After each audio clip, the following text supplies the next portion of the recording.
நான் C Joseph Vijay எனும் நான்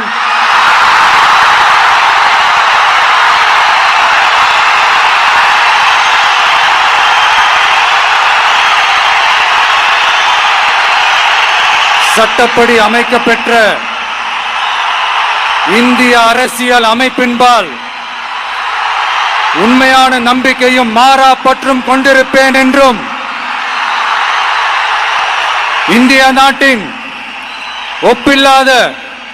முழு முதல் ஆட்சியையும் ஒருமையையும் நிலை நிறுத்துவேன் என்றும் தமிழ்நாட்டு அரசின் முதலமைச்சராக உண்மையாகவும் உளச்சான்றின்படியும் என் கடமைகளை நிறைவேற்றுவேன் என்றும் அரசியல் அமைப்பிற்கும் சட்டத்திற்கும் இணங்க அச்சமும் ஒருதலை சார்பும் இன்றி விருப்பு வெறுப்பை விலக்கி பலதரப்பட்ட மக்கள் அனைவருக்கும் நேர்மையானதை செய்வேன் என்றும் ஆண்டவன் மீது ஆணையிட்டு உறுதிமொழிகிறேன்.